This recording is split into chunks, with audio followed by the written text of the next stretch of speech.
Olá, estudante, tudo bem com você? Bem-vindo a mais uma aula de História. Eu sou a professora Yasmin. Estamos de volta para relembrar aqueles assuntos clássicos do Enem. E hoje nós vamos continuar trabalhando a História do Brasil e vamos conhecer um pouquinho sobre o processo que levou à independência do nosso país. Vamos lá?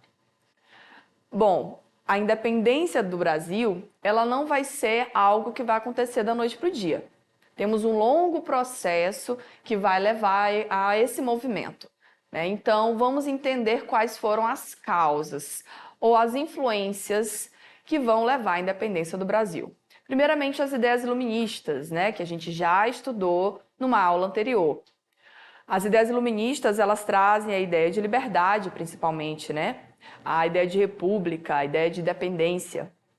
E outros eventos que também vão motivar o Brasil, como a independência dos Estados Unidos, que aconteceu, né, há alguns anos antes, a independência do Haiti, que também acontece lá por volta de 1789, e a emancipação das colônias espanholas, né, como a Bolívia, o Chile, Peru, México. No setor brasileiro, digamos assim, aqui na nossa colônia, nós vamos ter o fortalecimento da elite colonial. Se você acompanhou a nossa aula sobre a mineração, você percebeu que estava se formando aqui uma elite, né? E essa elite estava desejosa também de ocupar os cargos da política. Os movimentos emancipacionistas vistos nas aulas anteriores, como a Conjuração Baiana e a Inconfidência Mineira, também de ideologias iluministas, né? E eventos que nós vamos estudar hoje, como a vinda da família real portuguesa para o Brasil, o desentendimento entre portugueses e brasileiros na corte de Lisboa, na ocasião do retorno da família real a Portugal, e a permanência do Dom Pedro, que vai bater o pé e vai dizer que não vai voltar para Portugal com a família. Bom, agora que a gente relembrou mais ou menos esses fatores, vamos nos aprofundar nesses eventos. A transferência da corte para o Brasil, se é que você não lembra, né, aconteceu lá por volta de 1808 e foi motivada pelas invasões napoleônicas, no caso, pela emancipação do Império Napoleônico, né, que causa aí o bloqueio continental. Para quem não lembra, Napoleão Bonaparte estava dominando toda a Europa, mas tinha um país que ele não conseguia dominar, e esse país era a Inglaterra. Para tentar falir a Inglaterra ou atingi-la, já que militarmente ele não conseguia por ser uma ilha, ele estabeleceu o bloqueio continental. Ele foi criado pelo imperador Napoleão Bonaparte para tentar falir a Inglaterra, já que militarmente ele não conseguia atingi-la, né, por ser uma ilha. Então, o bloqueio consistia na proibição do comércio com a Inglaterra, de todas as nações, né, que eram aliadas ou amigas da França. Quem descumprisse o bloqueio teria o seu território invadido pelas tropas napoleônicas. E adivinha qual foi o país que descumpriu este bloqueio continental? Sim, Portugal, como você está vendo ali na charge. Isso porque os portugueses e os ingleses tinham uma relação muito antiga, né? Acordos comerciais muito antigos que não dava para ser desfeito assim de uma hora para outra. Então, os ingleses vão acabar convencendo o rei, no caso, o príncipe regente Dom João VI, a fugir para o Brasil, né, para sua colônia mais distante, que era o Brasil, e a levar toda a corte e também transferir a capital do reino para a colônia, ficando cada vez mais longe do Napoleão. Em troca, os ingleses iam garantir o acesso ao mercado brasileiro e a família real poderia continuar, né, segura. Então, com a vinda da família real portuguesa, nós vamos ter muitas mudanças na colônia. Para começar, o Brasil não vai mais ser uma colônia, vai ser a sede do reino. E outras mudanças que vão beneficiar principalmente a Inglaterra vão se processar. Aí nós temos a primeira delas, que é a abertura dos portos às nações amigas, pondo fim, assim, ao pacto colonial. Ah tá, as nações amigas eram a Inglaterra. Depois desse evento, o Brasil ele vai começar a expandir suas fronteiras. Então, o príncipe regente ele vai invadir a Guiana Francesa, né? Mas sem sucesso, né? Isso só para se vingar mesmo do Napoleão. Depois vai assinar o Tratado de Navegação e Comércio, garantindo mais benefícios aí aos ingleses. A elevação do Brasil à categoria de Reino Unido, a Portugal e Algarves, em 1815, né, era necessário que isso acontecesse, caso contrário, tudo o que o rei assinasse, estando em território estrangeiro, não teria validade. E, em 1816, ainda expandindo as fronteiras, né, o Brasil vai anexar a província Cisplatina, que é o atual Uruguai. Outras mudanças modernizadoras acompanharam essas mudanças econômicas, como, por exemplo, a transferência da Biblioteca Real para o Rio de Janeiro, como você está vendo aí, a fundação do Banco do Brasil e do primeiro jornal, né, em solo brasileiro, a Gazeta do Rio de Janeiro. E com isso nós vamos ter um movimento, né, de transição da mão de obra escrava para a mão de obra livre, que nós já acompanhamos em uma outra aula, que você também pode estar assistindo novamente, pode estar acessando, caso você tenha perdido, pelos nossos canais virtuais. Bem, depois disso, né, nós vamos ter um período chamado de joanino, mas esse período ele vai ter fim. Depois que a família real se estabelece no Brasil e faz todas essas mudanças acontecerem, os portugueses vão começar a reivindicar a volta do seu rei, né? Então, em 1820, depois que o Napoleão já havia sido preso, né, pelos ingleses, a população de Portugal começou a exigir o retorno imediato da família real. Os portugueses estavam sem seu rei, tinham sido governados, né, e protegidos pelos ingleses, então eles desejavam que a família real retornasse, caso contrário, um golpe derrubaria a monarquia. Então, o fim do Estado absolutista ameaçava os interesses da família real, que optou por voltar correndo para Portugal, né? Essa é a chamada Revolução Liberal do Porto. O povo pressionou o rei a voltar.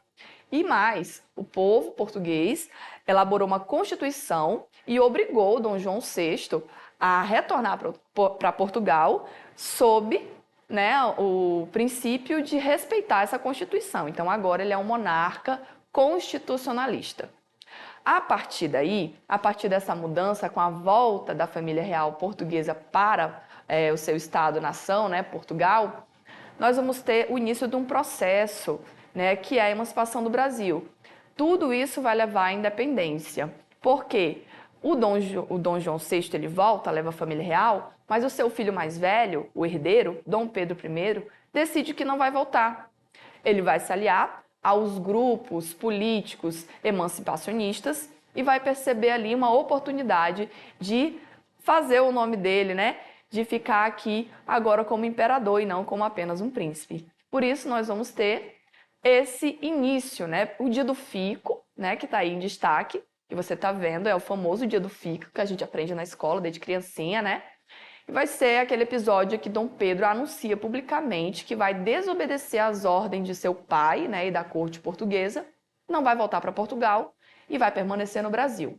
Daí para frente, minha gente, a independência é só um passo, né? Claro que o rei de Portugal não vai aceitar, vai começar a mandar as tropas portuguesas para o Brasil, né, para buscar o Dom Pedro I. Isso tudo porque a população brasileira não aceita que o Brasil volte a ser uma colônia. Então, o retorno do príncipe faria com que o Brasil voltasse a ser uma colônia. Então, ele teve o apoio, né, das elites locais para que isso não acontecesse. Logo em seguida, ao não que ele disse para Portugal, ele basicamente já se torna um imperador e vai começar a tomar algumas medidas que vão mostrar o poder dele e que vão dizer para Portugal que o Brasil não precisa e não vai mais respeitar as suas regras. Primeiramente, ele estabelece o cúmplice, ou seja, nenhuma lei vinda de Lisboa vai ser obedecida sem que ele permita. Depois, ele vai receber o título de defensor perpétuo do Brasil, que é basicamente o título de imperador. Vai criar um órgão consultivo que deveria aconselhar o regente em assuntos importantes, né, o Conselho do Rei, em outros termos. Criação de uma Assembleia Constituinte para elaborar a primeira Constituição do Brasil. E vai considerar inimigas quaisquer tropas enviadas pelo governo português. E assim, para fechar, ele vai proibir que os portugueses ocupem cargos, né, públicos de grande importância, descentralizando mais ou menos ali o poder político. Já que a gente entendeu isso, agora finalmente a gente chega ao famoso grito de independência, né? Então, o Dom Pedro estava em viagem, acaba recebendo algumas cartas, né? Claro que a gente está acelerando esse processo, né? E o grito do Ipiranga, independência ou morte, que teria sido heroicamente dado às margens do rio Ipiranga, na verdade foi um acordo político, né? Ao receber a carta de Portugal dizendo que ia haver uma invasão, ele decidiu então emancipar ali mesmo e assinar, né, a emancipação do Brasil. E aí nós vamos ter, no dia 7 de setembro de 1822, a assinatura da lei ou do documento que vai emancipar o Brasil, que agora não é mais colônia, e sim é um Estado independente. Automaticamente, né, nós vamos ter um conflito. Por quê? Porque os portugueses que estavam no território não vão aceitar. Então, após declarada essa independência, vai começar um conflito pela manutenção dessa independência. O objetivo é expulsar as tropas portuguesas, né, e forçar Portugal a reconhecer essa independência. Esse reconhecimento ele só veio em 1824. Eu trouxe pra gente ver hoje um episódio super bacana, né, super importante da história, que também é muito cobrado no Enem, como nós vamos ver a seguir, que é a participação de uma mulher muito icônica, né, nesse processo, a Maria Quitéria de Jesus, né? Ela foi ela foi a primeira mulher a integrar as Forças Armadas. A história dela é uma história de luta, né, de resistência. Ela teve que se passar por homem, assumindo a identidade do irmão, cortando o cabelo, se vestindo de homem, para lutar no exército do Dom Pedro I, né, para manter aí a emancipação do Brasil. Ela acaba sendo condecorada pelo imperador Dom Pedro I como heroína, mas o esforço dela só vai ser reconhecido de fato em 1950 pelo Exército Brasileiro, né? Então, basicamente, a Maria Quitéria, ela é a primeira mulher a ingressar no Exército, né? Fez história, abriu portas, mas morreu no anonimato, né? Sem o devido reconhecimento, porque até pouco tempo atrás as mulheres, os escravos, né, e as minorias não eram tão valorizadas assim nos nossos livros, o que ainda bem já mudou. E agora vamos testar o nosso conhecimento? Vamos fazer umas questõezinhas aí de Enem? Essa é uma questão, né, de 2014, é muito fácil você achar na internet. Vai falar justamente sobre a transferência da corte para o Brasil. Então vamos à leitura do texto, né, já que é uma questão interpretativa. A transferência da corte trouxe para a América Portuguesa a família real e o governo da metrópole. Trouxe também, sobretudo, uma boa parte do aparato administrativo português, personalidades diversas e funcionários régios. Atenção para a palavra régio, é referente a rei, certo? Então, eram os funcionários do rei. Continuaram embarcando para o Brasil, atrás da corte, um dos seus empregos e dos seus parentes após, né, 1808. Só para a gente entender uma coisinha. Quando a família real portuguesa veio para o Brasil, gente, ela veio na calada da noite, né? Todo mundo lembra disso. E não só a família real veio, mas mais ou menos uns 1.500 membros da corte, né? Os cortesãos vieram também. Então, todo o aparato administrativo foi trazido, assim como muitos objetos valiosos, né? Como toda a prataria, tapeçaria, vinhos, quadros, livros, dentre outras coisas. Voltando à questão, os fatos apresentados se relacionam ao processo de independência da América Portuguesa. Então, qual é a relação que nós acabamos de ver entre a vinda da família real portuguesa e o processo de independência? Como nós acabamos de ver, tem total influência, né? Tanto é que o gabarito dessa questão, como você está vendo, é a letra C. Você lembra que uma das leis, uma das primeiras leis, né? Uma das primeiras atitudes a serem tomadas em território brasileiro foi a abertura dos portos às nações amigas? A abertura dos portos, ela simboliza o fim do pacto colonial. Então, é o fim do monopólio metropolitano, permitindo que os ingleses tenham livre acesso ao mercado e ao comércio, né? Tanto é que durante muito tempo, aqui na colônia, né, aqui no Brasil enquanto colônia, os produtos ingleses, eles eram muito mais baratos, inclusive do que os produtos brasileiros, os produtos produzidos aqui, tá? Então vamos para a nossa próxima questão de hoje? Essa é uma questão mais atual, né, para você ver como esse conteúdo ele é valorizado, né, no Enem. Essa questão vai falar sobre o processo de independência do Brasil, que é o que nós estamos estudando. Também é uma questão de interpretação de texto. Ele está dizendo aí, o caso mencionado logo no enunciado, né, é emblemático, porque evidencia. Então, que caso emblemático é esse? Vamos ler o texto? Diz assim: entre os combatentes estava a mais famosa heroína da independência, nascida em Feira de Santana, filha de lavradores pobres. Maria Quitéria de Jesus tinha 30 anos quando a Bahia começou a pegar em armas contra os portugueses. Apesar da proibição de mulheres nos batalhões de voluntários, decidiu se alistar às escondidas. Cortou os cabelos, amarrou os seios, vestiu-se de homem e incorporou-se às fileiras brasileiras, com o nome de Soldado Medeiros, que era o nome do irmão dela, né? Então, essa questão é sobre a heroína, que nós conhecemos hoje, e como o texto evidencia, mulheres não podiam participar, muito menos se voluntariar nos batalhões. Então, o que nós vamos ter aqui? Uma rigidez hierárquica da estrutura social.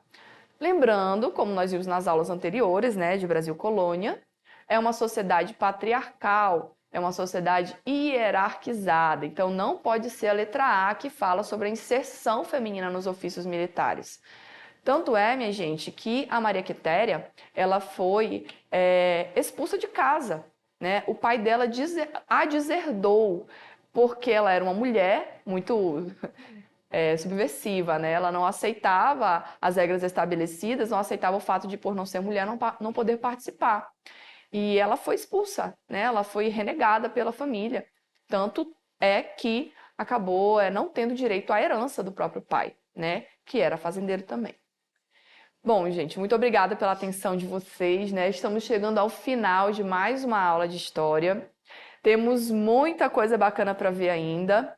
E se você perdeu alguma das aulas anteriores, que são pré-requisito, né, para os conteúdos de história, para o conteúdo de hoje, como Brasil Colônia e também o processo de abolição da escravidão, é só você acessar os nossos portais.